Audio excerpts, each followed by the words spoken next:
If you're always surrounded by people, always consuming content, always on Discord calls, always texting someone, then you've never actually met yourself. And that's dangerous because you can't improve a person you've never taken the time to understand. One of the biggest lies that we have been sold is that being alone means you're missing out on life. That this is the age you just need to socialize and have fun. And if you do not do that, then you're going to regret it later. So we constantly try to fill every empty moment. But here's what I've noticed. Every major improvement in my life, every skill I've built, every business I've grown, every breakthrough that I've had happened when I was working alone. In fact, around 80% of my day is spent completely alone. Not because I don't have friends, not because I'm antisocial, but because solitude became my competitive advantage. Today I'm going to show you 4 things that will make you exponentially more powerful when you learn to do them alone. The first thing that I want you to start doing is something incredibly simple. Go for runs without any distractions. No music, no podcasts, no phone in your hand. Just put on your shoes, grab a hoodie, step outside and run.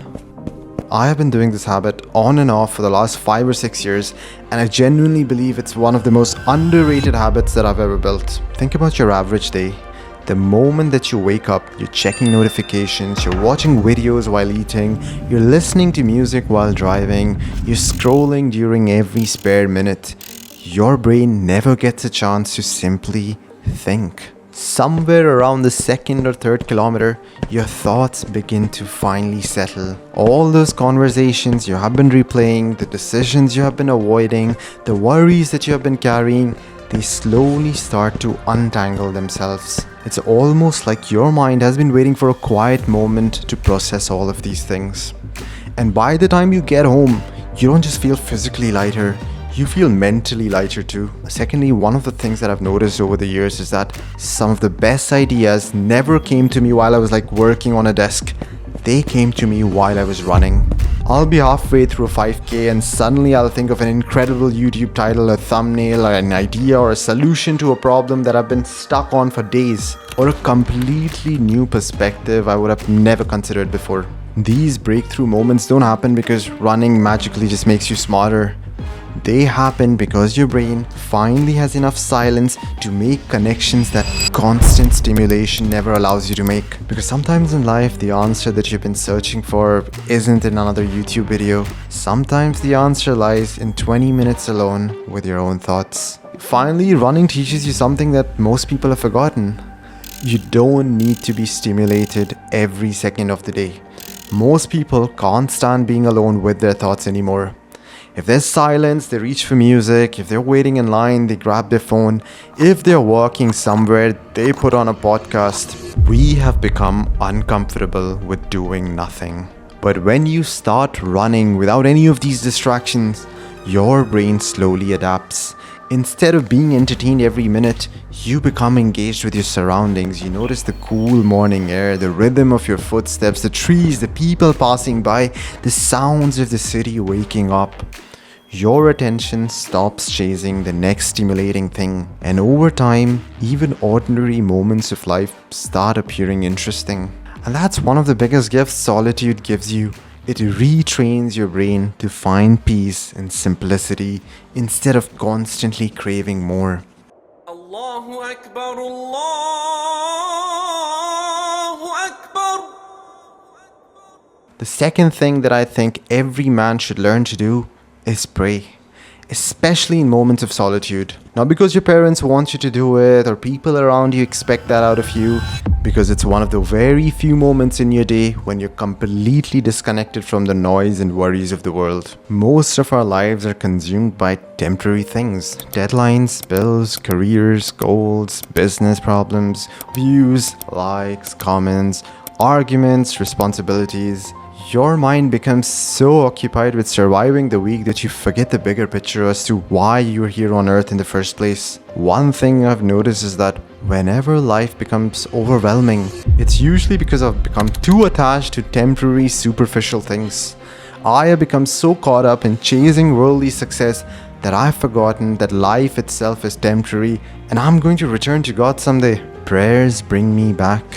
When I'm standing there all alone, disconnected from my phone, my work, and everyone else's expectations, I'm reminded that I wasn't just created to chase money, status, or validation. I was in fact created by God, and my greatest responsibility isn't to simply build a successful life. It's to become a better human being and strengthen my relationship with the one that gave me this life in the first place. And that perspective just changes everything. Prayers have become one of the biggest psychological anchors to my life. Several times a day, I intentionally disconnect from the world and spend a few quiet moments in prayer. And every single time, I end up feeling way lighter. The problems that felt enormous just a few minutes ago, they suddenly seem a lot more manageable. Not because they have disappeared, but because they have been put in perspective. When you remind yourself that this world is temporary, you stop allowing temporary problems to completely consume your peace. There's another reason why solitary prayer is so powerful. It reminds you that you're not carrying everything by yourself. Life is difficult. Sometimes your plans are going to fall apart. Sometimes you're going to fail. Sometimes you're going to feel so overwhelmed. But when you consistently make time to speak to God, there's quite a sense of reassurance that begins to grow inside you. You stop feeling like you're fighting every little battle alone. You begin to trust that no matter what you're facing, there is a purpose behind it, and there's someone greater than you guiding you through it. Now that doesn't remove the hardship, but it gives you the strength to walk through hardship without breaking. The third thing that you should learn to do alone is deep, focused work. Deep work simply means giving your complete, undivided attention, no notifications, no conversations, no checking your phone every 5 minutes.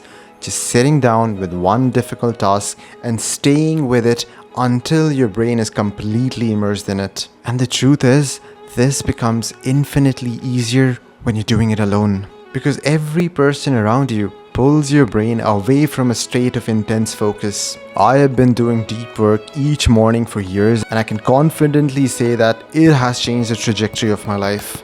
It's one of the biggest reasons why I became a software engineer at Fortune 500 companies. It's one of the biggest reasons I graduated as the best performing students during both my bachelor's and master's program. It's one of the biggest reasons I have been able to consistently upload YouTube videos every single week for years. None of these things happened because I was naturally more talented. They happened because I spent countless hours working alone, focusing deeply on one thing at a time while everyone else was constantly switching their attention. An hour of complete focus is often worth far more than an entire day of distracted work. But here's the part most people never talk about.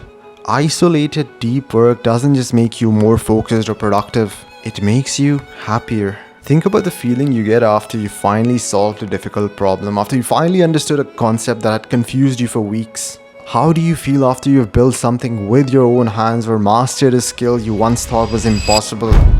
That feeling is completely different from the pleasure you get from scrolling or watching videos. It's deeper, it's earned, you're proud of yourself because you have expanded your mind.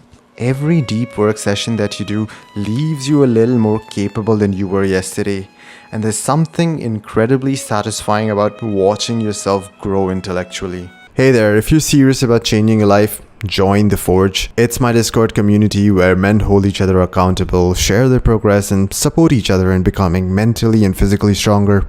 It's hard to find like-minded people who are actually on a similar path to self-improvement. I'm hoping that this community fills that gap and brings us together. I've just launched this community, so if you're watching this video, you might just be one of its first members. So hop in, it's quite lonely in there at the moment. The final thing I think every man should occasionally do is to train alone. Whether that's lifting weights, going for a boxing session, hitting the heavy bag, or simply spending 30 minutes just shadow. The final thing I think every man should occasionally do is to train alone. Whether that's lifting weights, going for a boxing session, hitting the heavy bag, or simply spending 30 minutes just shadow boxing in an empty room. I have done this countless time over the years. There have been days when I've walked into a gym alone, put my headphones away and simply focused on the work. And there have been evenings where I've spent almost an hour doing nothing but just shadow boxing and hitting the bag. And those sessions always felt different. Not because I trained harder, but because I trained with complete attention. When nobody's around to distract you, your awareness completely changes.